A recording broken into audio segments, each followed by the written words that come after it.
오늘 말씀의 제목은 같이 읽어보겠습니다. 하나님이 기뻐하시는 가정, 하나님이 기뻐하시는 가정이라는 제목으로 은혜를 나눠보겠습니다.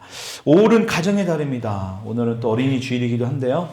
우리 어린이를 비롯한 우리 자녀들을 주님의 이름으로 축복합니다.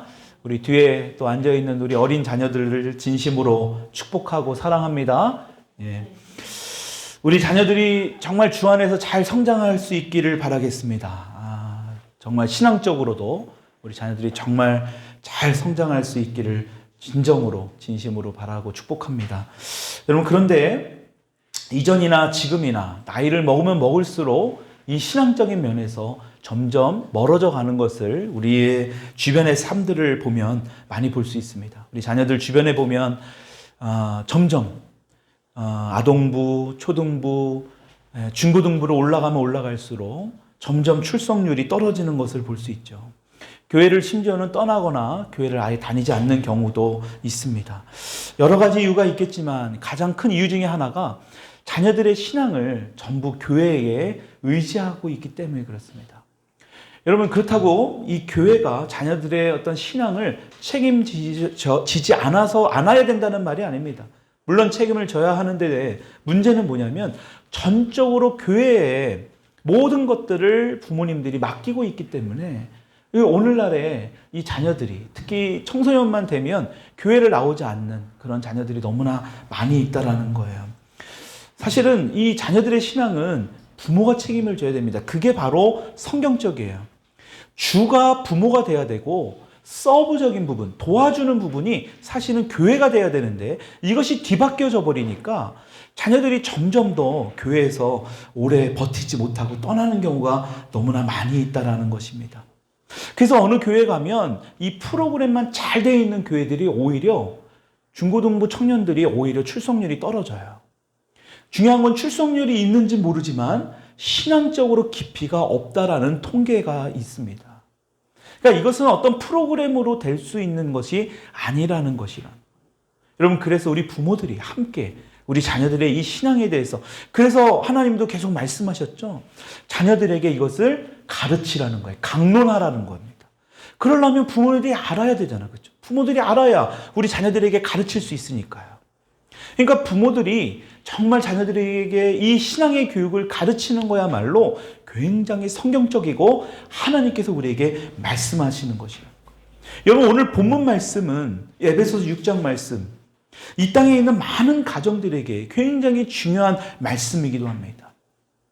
여러분, 우리 에베소서 말씀을 우리가 수요 예배 때에 강론하면서 계속 보고 있었죠. 여러분, 에베소 교회에 쓴 사도 바울의 편지입니다. 근데 교회에 대해서 쓰다가 지금 갑자기 자녀와 부모와의 그 관계에 대해서 말씀하고 있습니다.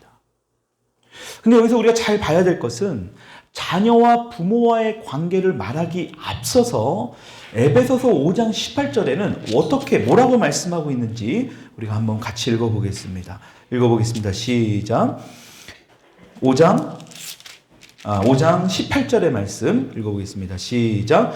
술 취하지 말라. 이는 방탕한 것이니 오직 성령으로 충만함을 받으라. 여러분 잘 보십시오. 지금 5장 22절부터 가정에 대해서, 아내와 남편에 대해서, 또 자녀와 부모와의 관계에 대해서, 또 종과 상전에 대해서, 주인에 대해서 이야기를 하기에 앞서서 가장 먼저 5장 18절에 뭐라고 말합니까? 오직 성령으로 충만함을 받으라. 여러분, 왜 가정에 대해서 아내와 남편, 부부와의 관계, 또 자녀의 관계를 앞서서 성령으로 충만함을 받으라라는 말씀이 먼저 와 있느냐라는 거예요. 여러분, 부부관계, 자녀와 부모와의 관계, 주인과 종의 관계에 앞서서 이 말씀을 하는 의미가 분명히 있다라는 거예요.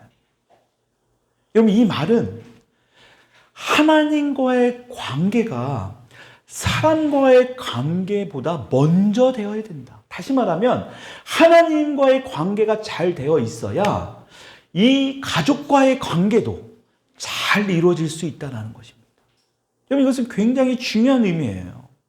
여러분, 그래서 에베소서 마지막에 여러분들 한 장을 넘기시면 거의 마지막 부분에 6장 10절부터 12절까지 이렇게 말씀하고 있는 거예요. 끝으로라고 말하면서 이야기하죠. 한번 읽어볼게요. 끝으로 시작.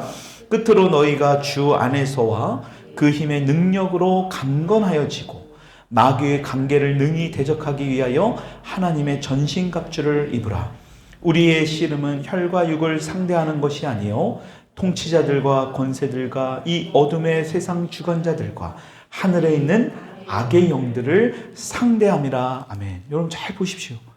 가족과의 관계를 말씀하다가 갑자기 영적인 부분을 이야기하는 거예요. 하나님과의 관계, 영적인 것이 굉장히 중요한 것을 사도 바울이 끝으로라고 이야기하면서 강조하고 있는 겁니다. 사람과의 관계에 앞서서 가장 먼저 해야 될 것은 바로 이 부분이에요. 하나님과의 관계. 다시 말하면 영적인 부분을 반드시 이 부분을 먼저 우리가 해야 한다. 알아야 된다라는 겁니다. 여러분, 우리가 어떤 일을 하기 전에 먼저 무엇을 안다면, 그렇죠? 그 일에 어떤 피해를 당할 확률은 적습니다. 내가 뭔가 알아야 되잖아요. 우리가 전쟁을 할 때도 적을 알아야 승리할 수 있잖아요. 그렇죠? 지피지기면 백전백승이다라는 말이 있죠. 상대방을 알아야 내가 이길 수 있는 거예요. 여러분, 내가 영적인 것을 알아야 이 영적인 전쟁에서 승리할 수 있다는 것을 사도 바울은 이야기하는 겁니다. 어찌 보면 우리 가정 안에서 일어나는 것은 눈으로 보여지는 것입니다. 근데 그 이면에 반드시 뭐가 있다는 거예요? 영적인 부분이 있다라는 거예요. 하나님과의 그 관계 안에서의 문제가 있다라는 거예요. 그러니까 이 영적인 부분을 지금 강조하고 있는 거예요. 이것을 반대로 얘기하면 우리가 영적으로 승리하기 위해서는 부부와의 관계, 부모와의 관계, 이 자녀와의 관계가 굉장히 튼튼해야 된다. 제대로 이루어진다는 것을 지금 말씀하고 있는 거예요. 부모와 자녀의 관계가 틀어져 있다. 여러분, 영적인 전쟁에서 승리할 수가 없습니다. 여러분, 하나님과의 관계에서 틀어져 있다. 부모와의 자녀와의 관계가 올바르게 될 수 없다. 이게 서로 지금 계속해서 뭐 한다는 거예요? 상호 보완적인 관계. 뗄래야 뗄 수가 없는 서로 밀접한 관계가 있다는 것을 지금 사도 바울이 에베소서 이 말씀을 통하여 거의 끝을 지금 가고 있잖아요. 마지막에 에베소 교회, 여러분, 어떤 모든 것도 마지막에 집중되죠. 물론 처음도 중요하지만 마지막은 더 중요한 것을 강조하게 됩니다. 사도 바울이 이 부분을 지금 에베소 교인들에게 편지로 말을 하고 있는 거예요. 영적인 것이 얼마나 중요한 것이라는 것을 너희들이 알아야 된다. 그것이야말로 가정에서 서로 연결되어 있다. 여러분, 그렇기 때문에 가장 먼저 우리가 해야 될 것은 뭐냐? 하나님과의 관계가 제일 중요하다. 하나님과의 관계. 여러분, 하나님과의 관계를 올바르게 하려면 하나님이 어떤 분인지를 알아야 돼요. 여러분, 하나님이 진짜 우리의 아버지이심을 믿으십니까? 아직 여러분들 마음 가운데 믿겨지지 않는다면 아직 하나님을 잘 모르는 겁니다. 여러분, 정말로 하나님이 우리의 진짜 아버지이세요. 근데 하나님은요, 이 땅에 부모님을 보내주셨죠. 그래서 하나님의 대리인, 하나님의 말씀으로 잘 양육하기 위하여 부모들을 자녀에게 허락하신 거예요. 자녀들을 허락한 거예요.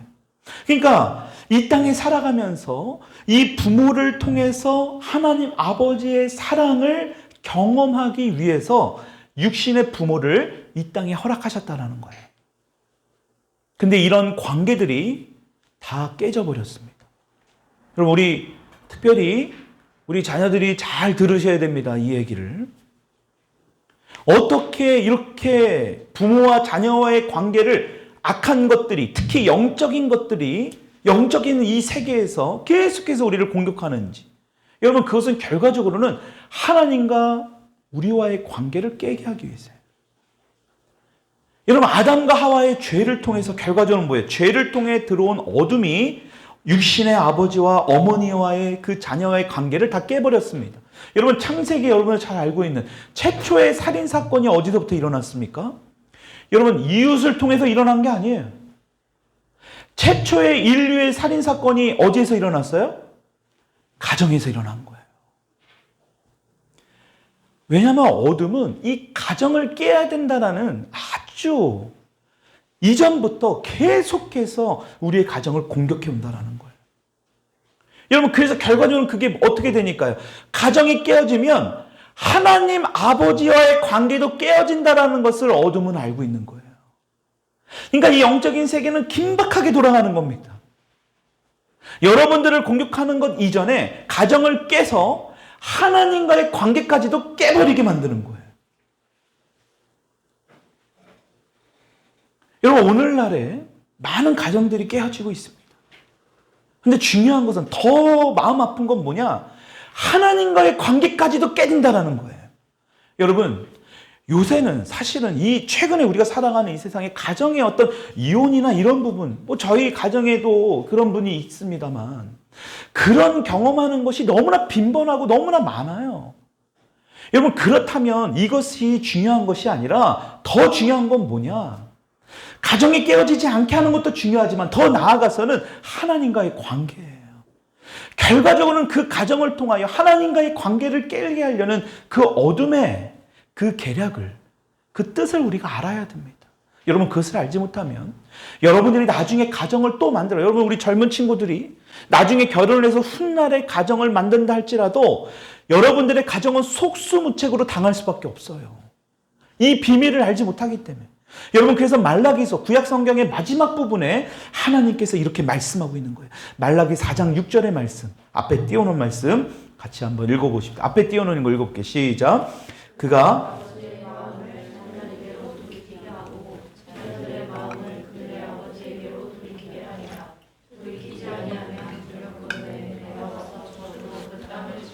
여러분, 잘 보세요. 아버지의 마음을 돌이켜야 된다. 너희들이, 자녀들이 아버지의 마음을 알아야 된다라는 겁니다.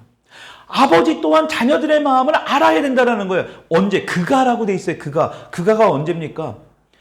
그가가 누구를 가리키는 겁니까? 성경에는 엘리야 선지자를 이야기하는 거예요. 선지자 엘리야 같은 사람을 내가 너희에게 보내줄 건데, 그 사람을 통해서 너희들에게 뭘 할 거냐?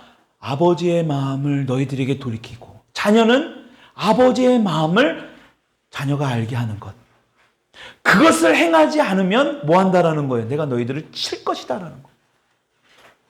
여러분, 왜 육신의 아버지의 마음을 이야기하면서 이 이야기를 할까요? 부모와의 자녀의 관계를 회복하는 것이 중요하다라고 지금 하나님이 말씀하는 거거든요. 이거의 진짜 의미가 뭘까요? 하나님 아버지의 관계 회복이에요. 결과적으로는 부모와 아버지와 자녀의 관계가 그 서로의 마음을 안다라는 건 관계를 회복한다라는 뜻이죠. 결과적으로 하나님과의 자녀들의 이 관계 또한 회복시키기를 원하신다라는 거예요. 왜? 하나님이 진짜 우리의 아버지이시기 때문에. 여러분, 믿으십니까? 여러분, 진짜 하나님이 우리의 참 아버지세요. 그래서 우리가 하나님 아버지라고 부르는 거. 그러나 우리 육신의 아버지들은 어떻습니까? 연약하죠. 여러분들이 볼 때는 한없이 연약하고, 여러분들이 볼 때는 한없이 형편없이 보이는 게 우리 육신의 아버지들의 모습이에요.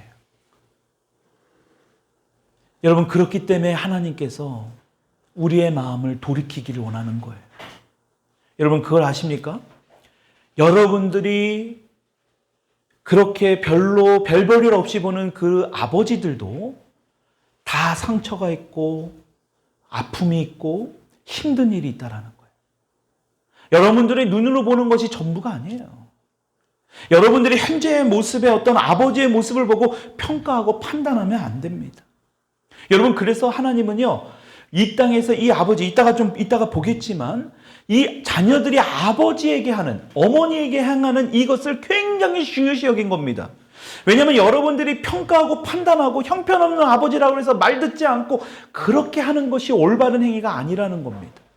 여러분, 그래서 하나님과의 이 관계를 먼저 회복하는 것이 중요해요. 하나님을 올바르게 아는 것. 그래서 예수님께서 요한복음 1장 12절에 뭐라고 말씀합니까? 영접하는 자, 그 이름을 믿는 자들에게는 하나님의 자녀가 되는 권세를 주셨다. 예수 그리스도를 믿는 자들에게는 하나님의 자녀가 되는 권세를 주셨다는 거예요. 그러니까 우리가 하나님을 아버지로 부를 수 있다라는 거예요. 여러분, 그게 바로 권세예요. 능력입니다. 그러니까 이 땅에서 우리는 어떻습니까? 하나님이 우리의 아버지니까 하나님이 우리의 아버지다운, 우리는 그 자녀다운 삶을 살아가야 된다는 거예요. 그러니까 쪼잔하게 별 볼 일 없이 여러분들이 별것도 아닌 존재처럼 살아가서는 된다 안 된다요? 결코 안 되는 거예요. 여러분들이 그냥 이 땅에서 그냥 아무 그냥 흔적도 없이 사라지는 그런 존재들이 아니라는 거예요. 하나님의 자녀다운 그런 삶을 살아내야 된다는 거예요. 여러분, 그래서 하나님이 누구인지를 알아가는 것이 중요합니다. 그래야 내가 누구인지를 알아요. 그래야 내가 정체성을 올바르게 찾아갈 수 있는 거예요. 여러분 스스로 여러분들은 할 수 없다라고 생각할 수 있을 수 있습니다. 여러분들은 별거 아니라는 존재라고 생각할 수 있어요. 도대체 우리 집안에 아무것도 없어. 미래가 보이지 않아. 여러분 결코 그렇지 않다라는 거예요. 하나님의 자녀다운 삶을 살아낼 수 있기를 주님의 이름으로 축원합니다. 그렇기 때문에 우리 자녀들의 정체성을 회복해야 돼요. 맨날 비실비실거리면서 고개를 땅을 쳐박고 다니면서 살아가는 삶을 살아서는 안 된다는 겁니다. 하나님이 여러분들을 통해 하실 일들이 있다는 거예요. 그것이 발견될 때에 여러분들이 어떤 꿈을 향해서 공부를 하고 어떤 일을 해도 뭐예요? 심장이 두근거리고 힘을 능력으로 행하는 거예요. 왜? 그런 권세를 주셨으니까. 하나님의 자녀가 되는 권세를 주셨으니까. 여러분 우리 부모도 마찬가지입니다. 이 사실을 잊어버리는 순간 우리는 이 땅에서 무엇 때문에 살아가는지 정체성을 잊어버려요. 그러면 권세 없는 자의 삶을 살아가는 거예요.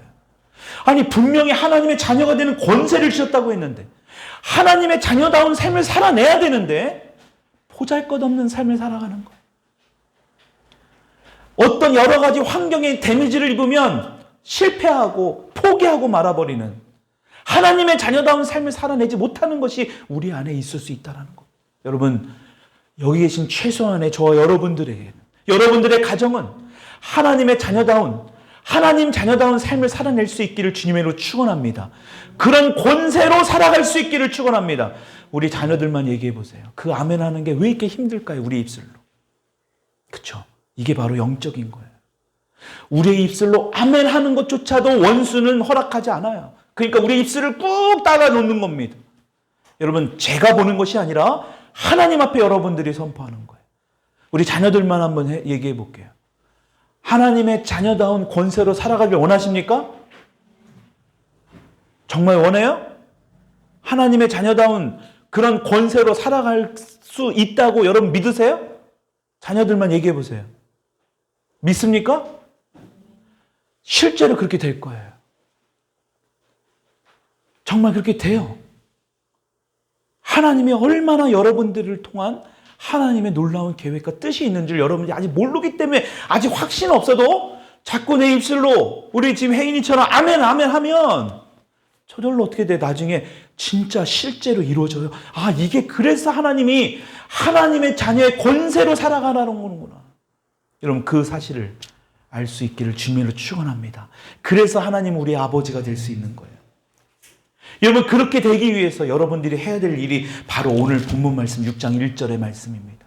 우리 6장 1절의 말씀 다시 한번 읽어볼게요. 자녀들아, 자녀들만 읽어보겠습니다. 시작.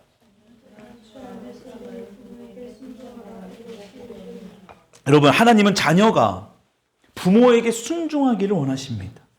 순종은 해도 되고 안 해도 되는 것이 아니라 반드시 해야 된다라는 거예요. 여러분 여기도 보면 순종하라예요. 순종하기를 너희들에게 권한다가 이게 아니라 순종하라입니다. 그냥 단순 명쾌하지 않습니까? 명확해요. 여러분 왜냐? 이것이 하나님 보기에 너무나 지극히 당연한 거기 때문에. 그러면서 2절 3절 한번 읽어볼게요. 자녀들 같이 시작. 내 아버지와 어머니를 이것은 크게 읽어요. 안 먹었어요 밥을? 2절 3절 다시. 혜빈이도 크게 혜빈이하고 도현이가 가장 저기 아니야? 나의 연장자들이잖아요. 크게 너희들 둘이 읽어봐요. 2절 3절 시작.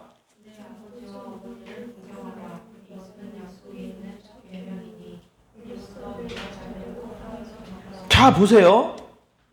1절부터 2절 3절을 보면 순종하라 공경하라 이렇게 나옵니다. 그렇죠? 1절은 순종하라 또 2절에는 공경하라 라고 나옵니다.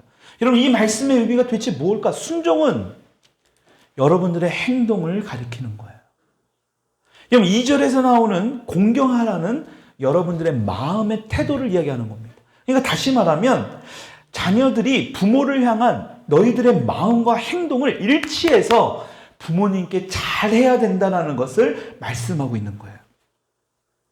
여러분, 부모를 공경하라. 여러분들 10계명 중에 5번째 계명인 거 아시죠?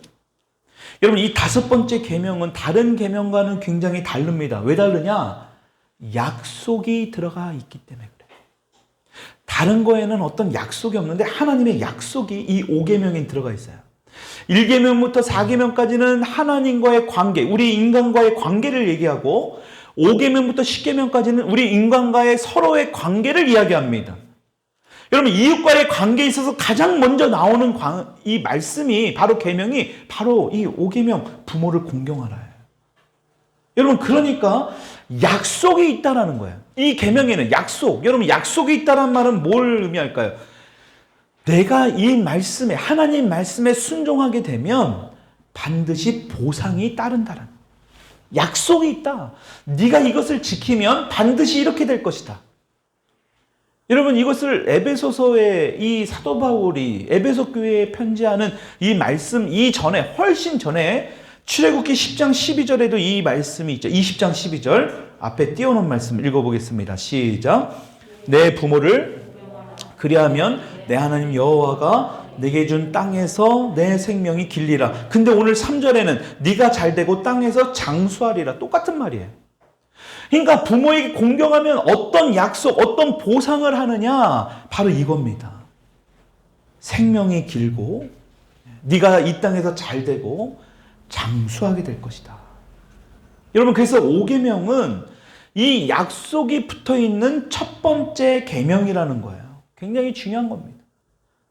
여러분, 장수한다, 생명이 길리라, 이 말은 단순히 그냥 오래 산다라는 정도가 아닙니다. 이 말의 의미는 부모를 잘 공경하면 너희들이 이 땅에 살아갈 때에 잘 된다라는 거예요. 정말 하는 일마다 잘 되고 번성되고 축복이 지금 하나님께서 우리에게 약속하고 있는 거예요. 축복할 것이다. 여러분 중에 축복받고 싶지 않은 분이 그 누가 있습니까? 하나님의 복을 싫어하는 분, 거절하는 분이 있습니까? 여러분, 그렇다면 우리는 하나님께 예배드릴 이유가 없어요. 우리는 당연히 그 하나님의 복을 누려야 돼요. 하나님이 주시는 그 복을 우리는 누리면서 살아야 돼요. 그것을 받기를 원해야 합니다. 여러분, 그런데 그것을 먼저 우리가 해야 될 게 뭐냐? 부모에게 공경해야 된다.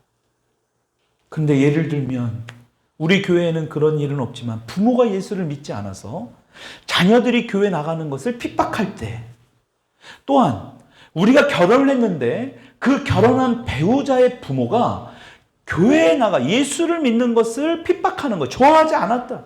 여러분, 그러면 어떻게 해야 되는가? 나 외에는 다른 신을 섬기지 말라고 분명했는데 믿지 않는 불신자의 가정에 가서 제사를 지내고 거짓 우상에게 절을 하고 그를 섬기게 되는 그러한 일을 벌이게 한다면, 그것을 원하는 상대 배우자의 부모라면 어떻게 해야 되는가? 여러분, 그래서 하나님께서 우리에게 분명한 범위를 말씀하고 있는 거예요. 6장 1절을 보게 되면 처음에 뭐라고 나옵니까? 자녀들아 라고 하면서 뭐라고 나와요? 주 안에서예요. In Christ. 주님 안에서예요. 부모를 공경하고 배우자 부모에게도 공경하고 영적인 아버지들에게도 공경해야 되는 것은 맞지만 중요한 것은 뭐냐? 이 모든 것은 주 안에서 행해야 된다. 부모의 권위가, 상대방의 배우자의 부모의 권위가 주님보다 먼저일 수가 없다라는 거예요. 아무리 부모의 말이 맞는 것 같아도 하나님의 말씀이 아니라면 그것을 따르는 것은 올바른 것이 아니라는 것을 우리에게 말씀하는 거예요. 왜냐? 여러분, 왜 그럴까요? 아니, 왜 갑자기 순종하라고 그랬다가 또 그것은 불순종해도 되는 겁니까? 여러분, 하나님은 저와 여러분들의 영혼이 그만큼 중요한 거예요.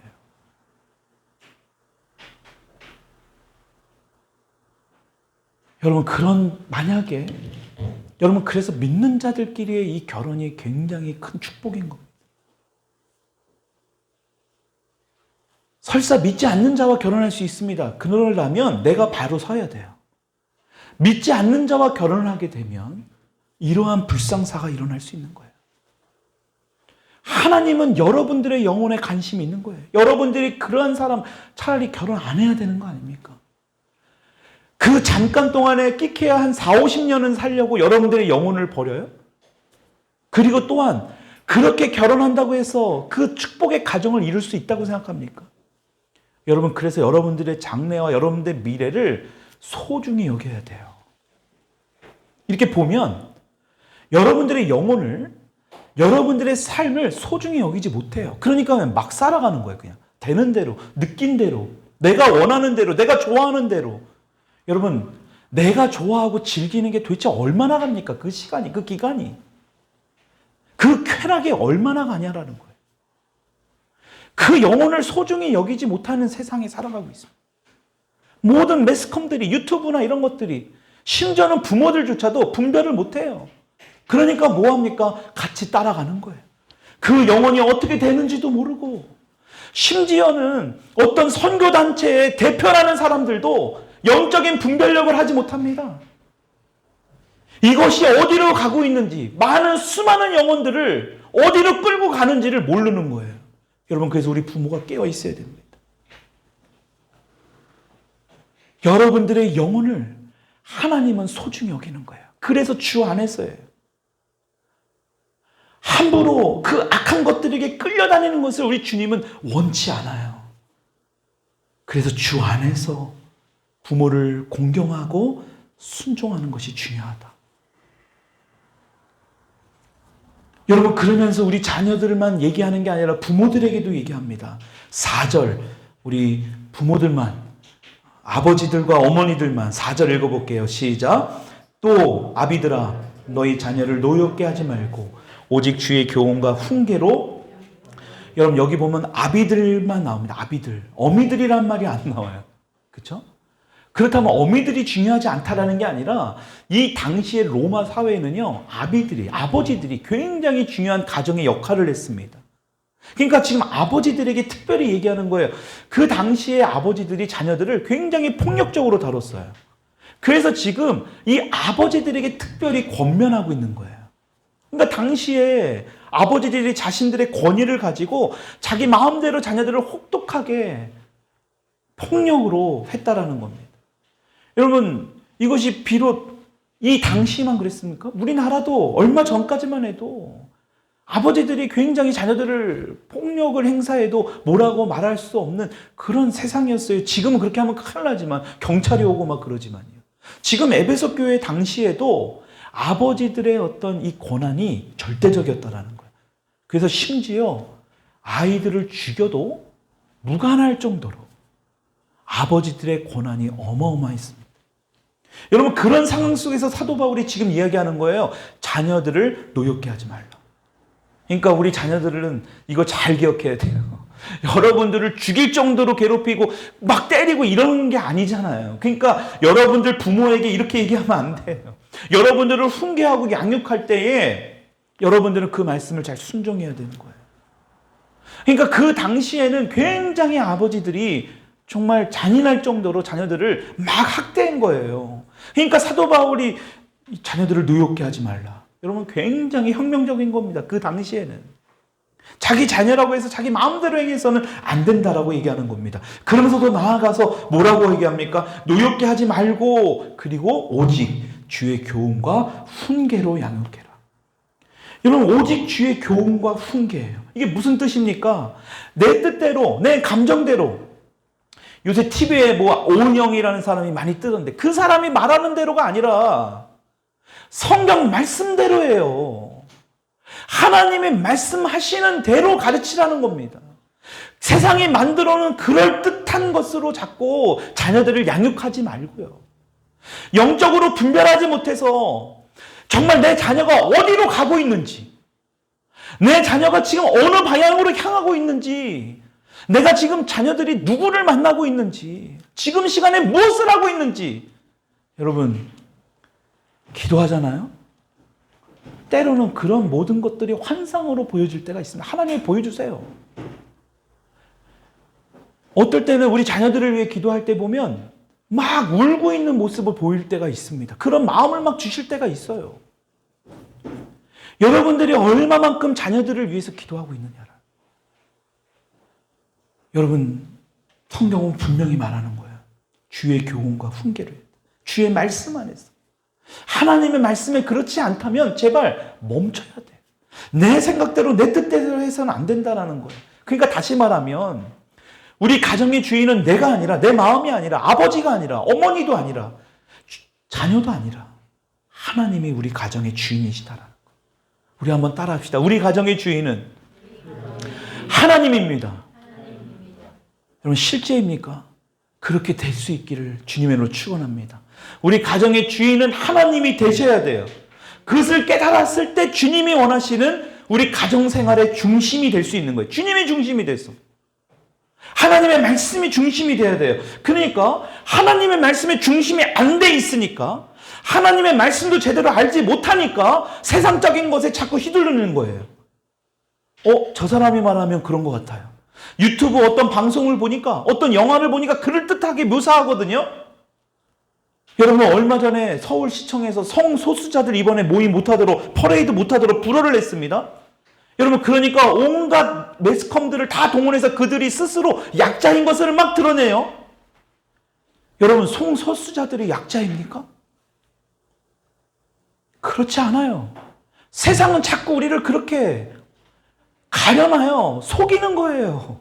본질을 보지 못하면, 실제를 보지 못하면, 그들이 얼마나 서울에서 몇 년 동안 지금 계속해서 벗고 다니면서 그 동성애를 조장하고요, 에이즈를 양산하는 그런 엄청난 일을 자행했음에도 불구하고, 여러분, 우리는 그것들을 너무 무지한다는 거예요. 보는 것만 보는 거예요. 그냥 눈에 보이는 것만. 여러분, 그렇지 않아요. 주님이 중심이 되어야 돼요. 그래서 좌로나 우로나 치우쳐서는 안 되는 거예요. 하나님의 말씀이 기준이 되어야 여러분들이 다른 사람들의 어떤 말에도 흔들리지 아니할 수 있는 거예요. 근데 우리는 어떻습니까? 믿는 사람이라 할지라도 믿지 않는, 성경적이지 않는 어떤 주변의 말을 들으면, 그 말이 그럴듯하게 들리면 나도 모르게 그 말을 따라가 살아가요. 그러니까 자녀의 양육도 훈계도 올바르게 될 수 없다라는 것입니다. 여러분, 가정의 달을 맞이해서 우리가 먼저 해야 될 게 뭐예요? 가장 첫 번째, 하나님이 우리 진짜 아버지의 되심을 알아가는 것. 여러분, 그래서 하나님의 자녀다운 그 권세로 이 땅에서 살아가야 된다는 것. 두 번째로, 자녀들은 절대적으로 주 안에서 부모에게 순종해야 된다. 절대적으로 순종해야 돼요. 여러분들이 결코, 여러분들이 부모님이 아무리 어리석어 보인다 할지라도 여러분들이 순종 안 하잖아요? 주 안에서 행해야 될 일인데 행하지 않잖아요? 여러분들은 절대로 축복 못 받습니다. 한번 봐요. 그렇게 한번 용기 있으면 그렇게 한번 살아가 보십시오. 시간은 결코 돌릴 수 없잖아요? 여러분들이 나중에 이제 앞으로 5년, 10년 후에 한번 돌이켜 보라고요. 과연 진짜 내 말이 맞는지 틀리는지. 저는 확신합니다. 제가 여태까지 많은 사람들을 치유하고 회복하는 데 있어서 이 부분이 굉장히 중요하다는 사실을 저는 너무나 절실하게 공감하고 있습니다. 여러분, 주 안에서 순종할 수 있기를 축원합니다. 여러분들 부모에게 지금부터라도 순종할 수 있기를 축복합니다. 여러분, 이것은 여러분들에게 엄포를 놓는 게 아니라, 위협하는 게 아니라 실제 이거 진리예요. 그렇게 해야만 여러분이 축복받는 삶을 살아낼 수 있습니다. 마지막으로, 부모들은 주의 말씀으로 훈계하고 하나님의 말씀이 여러분들의 중심이 돼서 좌로나 우로나 치우치지 아니하고 정말 하나님의 말씀대로 잘 양육할 수 있는 우리 부모들이 될 수 있기를 주님의 이름으로 축원드립니다. 우리 같이 이 시간 기도하기를 원합니다.